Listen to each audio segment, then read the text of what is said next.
নমস্কার বন্ধুরা, আমি মানব মণ্ডল। আপনারা দেখছেন আমাদেরই চ্যানেল জয়গুরু কয়েন কালেকশন। মেদিনীপুরের এক কাকাবাবু আমাকে ফোন করে বলছেন যে ভাইপো কিছু ব্রিটিশ কয়েনের বিষয় জানকারি দাও। তা সেই কাকাবাবুর উদ্দেশ্যে আজকে ভিডিওটা করা। তা আজকে ব্রিটিশ কয়েনের বিষয়ে আপনাদেরকে কিছু দেখাবো। ব্রিটিশ কয়েনগুলো আপনারা একটু লক্ষ্য করে দেখুন, দেখলে বুঝতে পারবেন কি কি কয়েন রেয়ার এবং কি কি কয়েন স্কেয়ার আছে।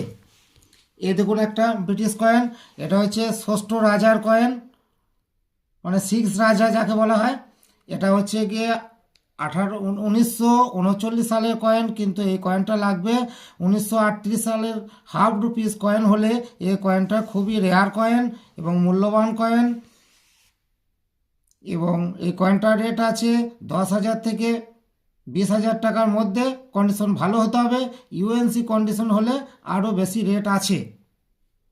নেক্সট কয়েন হচ্ছে, এটা হচ্ছে 5 রাজার কয়েন।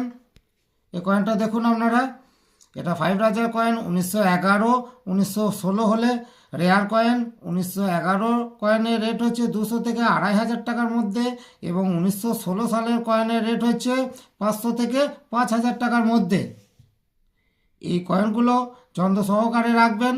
এই ধরনের কয়েন যদি আপনাদের কাছে থাকে আমাদের সাথে যোগাযোগ করবেন। আমাদের ফোন নাম্বার স্ক্রিনে দেওয়া আছে। আমাদের ভিডিও যদি ভালো লাগে তাহলে চ্যানেলটিকে লাইক, শেয়ার, কমেন্ট এবং সাবস্ক্রাইব করবেন এবং বেল বাটন ক্লিক করবেন, যাতে আমাদের নিত্য নতুন ভিডিওগুলো আপনাদের কাছে পৌঁছে যায় এবং কয়েনের বিষয়ে কিছু শিখতে পারেন, বুঝতে পারেন। ভালো থাকবেন, সুস্থ থাকবেন। ধন্যবাদ।